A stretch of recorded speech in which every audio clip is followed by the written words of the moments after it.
සුබ දවසක් සියලුම දෙනාට. අපි අද බලමු කොහොමද මුස්ලිම් විදියට රසට පාටට වටලප්පන් හදන්න කියලා.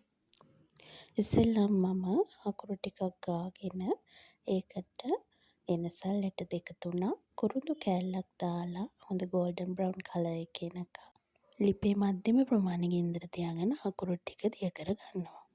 ඊට පස්සේ වෙන වෙනම කඩපු බිත්තර 6ක් එක බෝල් එකකට දාලා ගෑරප්පුවෙන් හොඳට විනාඩි 20ක් 30ක් පමණ හොඳට බීට් කරගන්න ඕනේ. මේක අතෙන්ම තමයි කරන්න ඕනේ. නැත්තම් වටලප්පන් වල හිල් ගතිය එන්නේ නැහැ.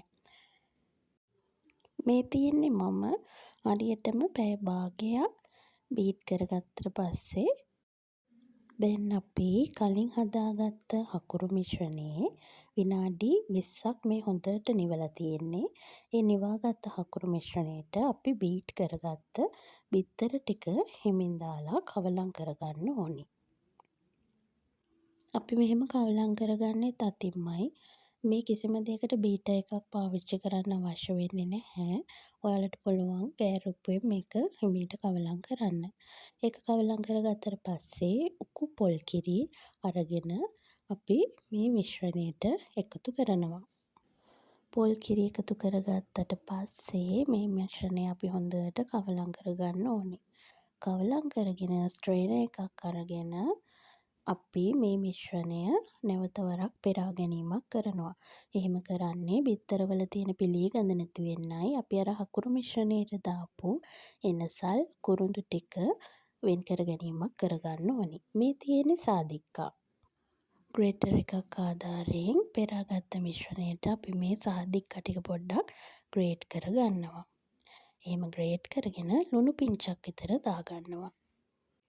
මේ ටික ආයෙ පොඩ්ඩක් කවලම් කරලා එයා බබල්ස් අයින් කරලා අපි ස්ටීම් කරගන්න භාජනයට දාගන්නවා. මේ දකින්නේ ස්ටීම් කරගත්ත භාජනයට දාගත්තට පස්සේ විනාඩි 30ක් 45ක් වගේ කාලයක් අපි මේක ස්ටීම් කරගන්න ඕනි. මම අද ස්ටීම් කරගත්තේ රයිස් කුකර් එකේ ස්ටීමර් එකේ. ස්ටීම් කරගන්න කලින් වටලප්පන් මිශ්‍රණය ෆොයිල් පේපර් එකකින් හොඳට වහගෙන තමයි අපි ස්ටීම් කරගන්නේ. රයිස් කුකර් එකේ පියන පිරිසිදු සර්වියට් එකකින් වහගෙන තමයි අපි ස්ටීම් කරගන්න ඕනේ.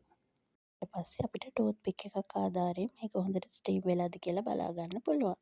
මේ තියෙන්නේ මම හදාගත්ත වටලප්පන් එක. ඔයාලට පේනවා මේකේ හොඳට හිල් ඇවිත් තියෙනවා. සාමාන්‍ය පුඩින් එකක් වගේ නැතිව හරිම වටලප්පන් රසට මේ රෙසිපි එකෙන් ඔයාලට වටලප්පමක් හදාගන්න පුළුවන්.